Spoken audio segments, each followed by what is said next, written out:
안녕하세요. 오늘은 제14강 비용의 발생 과정 1편입니다. 종류 심도 있게 다뤄보겠고요. 손익계산서 그리고 비용의 발생 과정 중에 매출 원가만 다뤄보고 그 다음 협의의 비용 그리고 손실 각각 순차적으로 다루겠습니다.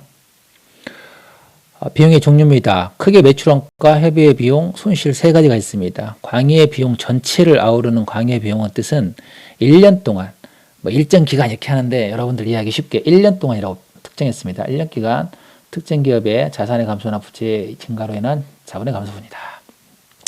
광의의 비용 중 99%가 자산의 감소를 동반한다. 부채의 증가보다는 자산의 감소를. 그래서 광의의 비용은 세 가지가 있다. 사례로 매출원가 100억, 상품 100억 이와 같이 비용이 있다. 자산이 감소한다. 매출원가의 정의입니다. 기업이 1년 동안 주된 영업활동을 통하여 고객에게 제공된 재화용액에 포함된 금액이다 라고 정의했었죠. 도소매업의 경우 통상 연말에 매출원가는 기초재고액 플러스 단기 매입액에서 기말 재고액을 빼서 계산을 합니다. 상품이라는 자산이 감소하면서 자본의 주요 구성 항목인 출자금과 이익잉여금 중 이익잉여금이 감소를 하는 거죠. 업종별 매출이 다양하여 그에 대응하는 매출원가도 다양하므로 여기서는 도소매업만 다루겠습니다. 쿠팡과 같은 도소매업의 경우 상품 매출을 위해 구입된 상품 중 판매분에 해당하는 구입액과 배달 비용 정도 매출원가화 된다는 거 상식적으로 아시면 좋겠고요. 협의의 비용입니다.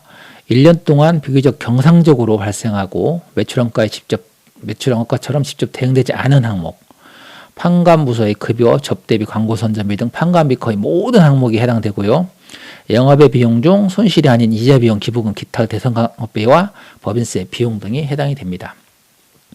자, 손실을 마지막입니다. 주된 영업활동과 관련이 없는 처분 손실, 부패, 도난 등으로 발생하는 손실 등입니다. 그래서 비경상적인 거래에서 발생하겠고요. 단기 투자자산 처분 손실, 유양자산 처분 손실, 재고 감모 손실 등 사과가 썩거나 도난당했을 때 감모 손실 처리합니다. 자, 손익계산서상 비용 알다시피 매출원가 있고요. 매출액 다음에 그다음에 판관비 항목도 있고 영업의 비용 있고 법인세 비용이 있습니다. 영업의 비용 중에서도 이자 비용은 정말 중요합니다. 재무관리에서도 나머지와 같이 나열되어 있지만 차원이 다를 정도로 중요합니다. 영업의 비용 중 협의의 비용들, 이자 비용, 기타의 대선학비, 기부금 등 한번 캐내봤습니다. 영업의 비용 중 나머지가 다 손실입니다. 이 세 가지 빼고는 참고 삼아 주십시오. 다음 비용의 발생 과정 중에 매출원가 들어갑니다. 매출원가는 회계원리에서 중요하게 다뤄지므로 별도로 다룰 겁니다. 오늘은 맛배기만.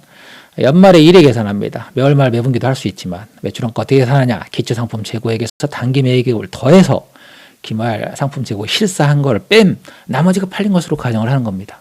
이와 같이 기초 상품이 10억 있고 매번 매입할 때는 매입 금액을 쓸 수 있으나 매출할 때마다 원가가 얼마인지 아무도 몰라요. 그래서 쓸 수가 없는 거예요, 기본적으로. 그래서 이거 더한 거에서 기말 상품 재고 실사 때려가지고 그래서 나머지는 매출한 걸로 보겠다. 이게 인간의 창의적 발상입니다. 참고적으로 상품 T계정은 이게 T계정인데요. 처음으로 볼 겁니다. T자라고 해서.